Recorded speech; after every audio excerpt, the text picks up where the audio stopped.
नमस्कार दोस्तों, मैं पीयूष तिवारी स्वागत करता हूं एक बार फिर से आप सबका आपके अपने YouTube चैनल राइजिंग भारतवर्ष में।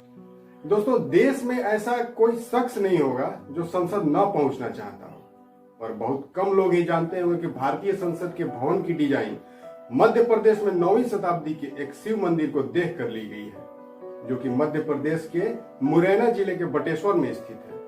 जब भारतीय संसद का निर्माण हुआ तो देश में ब्रिटिश हुकूमत थी। उस वक्त के ब्रिटिश शासकों ने संसद भवन के डिजाइन को लुटियंस की सोच माना, लेकिन इतिहासकारों की माने तो इसकी पूरी डिजाइन मुरैना के मितावली की पहाड़ियों पर स्थित 64 योगिनी मंदिर से ली गई है। मध्य प्रदेश के मुरैना जिले से 40 किलोमीटर दूर मितावली के पहाड़ी में 300 फीट की ऊंचाई पर 64 योगिनी मंदिर स्थित है। इसे इकंतेश्वर महादेव मंदिर भी कहा जाता है।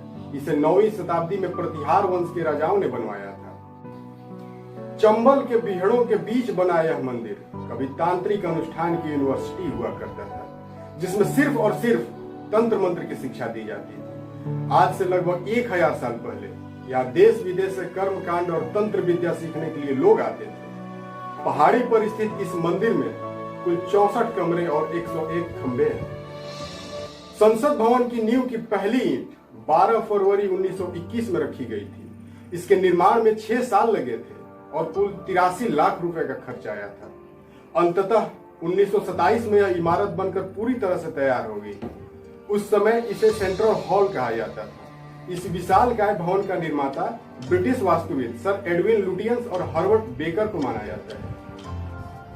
यह विश्व के किसी भी देश में विद्यमान वास्तुकला का एक बेहतरीन नमूना, जो कि देश की राजधानी दिल्ली में स्थित है। भारतीय संसद का व्यास 560 फुट और इसका घेरा 533 मीटर है। यह विशालकाय इमारत कुल 6 एकड़ क्षेत्र में फैली हुई है। भारतीय संसद भवन में कुल 12 दरवाजे हैं और हल्के पीले रंग के 144 खंभे हैं, जिनकी ऊंचाई 27 फीट है। पहली मंजिल पर 4 समिति कक्षों का प्रयोग संसदीय समितियों की बैठक के लिए किया जाता है। इसी मंजिल पर 3 अन्य कक्षों का प्रयोग संवाददाताओं द्वारा किया जाता है। केंद्रीय कक्ष के दरवाजे के ऊपर हमें महोपनिषद से संस्कृत का एक पद्यांश देखने को मिलता है। अयम निजम परोवेति गणना लघुचेत साम उदार चरिता नाम तु वसुधैव कुटुंबकम, अर्थात यह मेरा है तथा वह पराया है। इस तरह की धारणा संकीर्ण मन वालों की होती है, किंतु विशाल हृदय वालों के लिए सारा विश्व ही उनका कुटुंब होता है।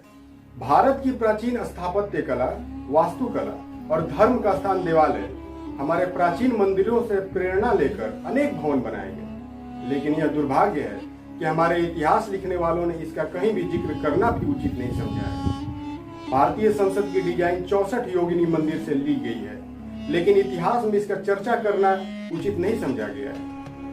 मंदिर के जीर्णोद्धार के लिए उचित प्रयास नहीं किया गया।